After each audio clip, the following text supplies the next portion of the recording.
Bienvenidos una vez más a los cortos del Café Filosófico, conmigo Roberto Palacio. ¿Dónde se ha ido la atención hoy? ¿A qué estamos atentos? ¿Por qué estamos tan dispersos en la era digital? Como en tantas otras épocas, hoy hemos construido una representación de segundo orden de la realidad e intentamos vivir en ella. Esto no es la primera vez que ha sucedido en la historia de la humanidad. Uno podría entender el pensamiento de Platón como un intento de construir esta representación de segundo orden, los o las formas platónicas, que estaban en este otro mundo en el que el demiurgo debía sacarlas para traerlas a este nuestro. Era una realidad virtual o la versión platónica de una realidad virtual. Las personas estaban en su mejor momento no cuando estaban ante un pedazo de madera para convertirlo en una silla, sino cuando estaban haciendo pruebas y demostraciones matemáticas.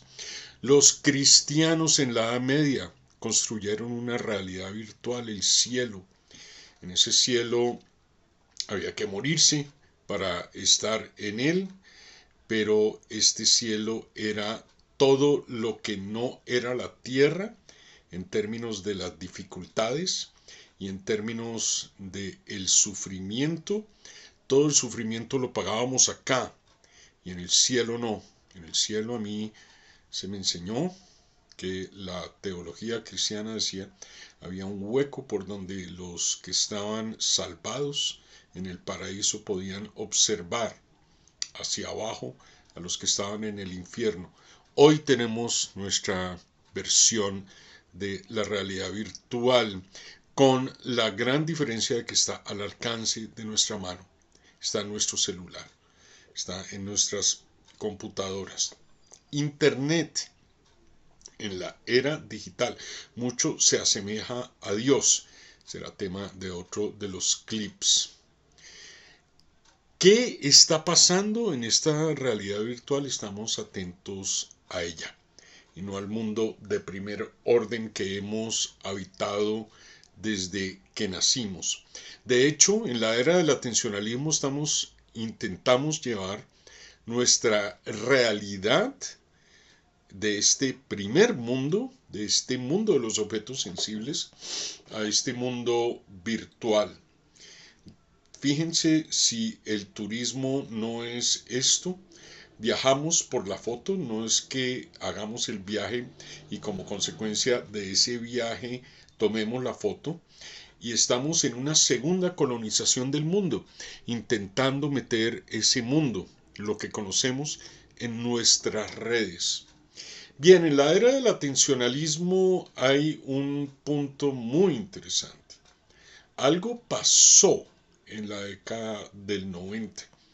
Yo debo confesar que no entiendo totalmente qué es o qué fue lo que pasó en la década del 90, pero por alguna razón la realidad se nos empezó a vender como algo que era muy interesante.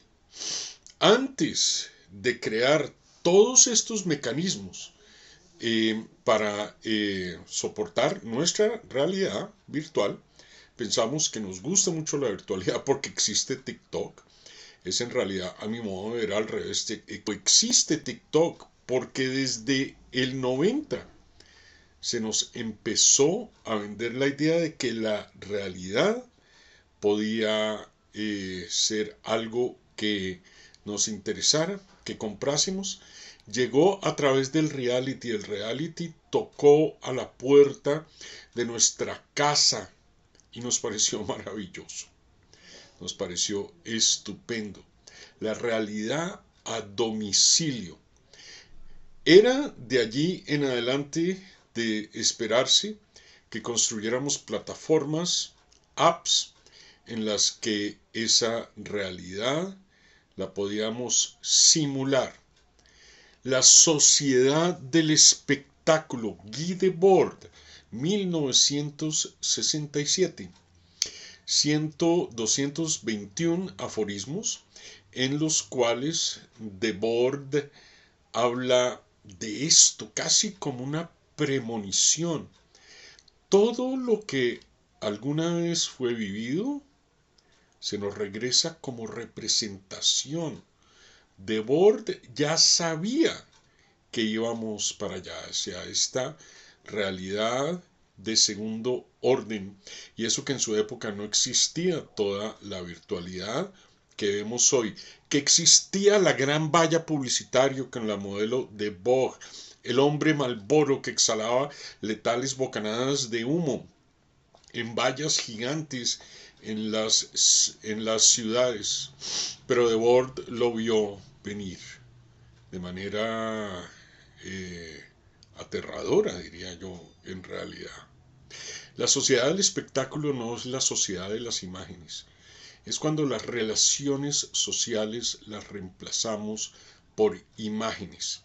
Aún así, la sociedad del espectáculo de Debord tenía sus propios héroes y sus propios personajes. Se parecía mucho a una representación cinematográfica.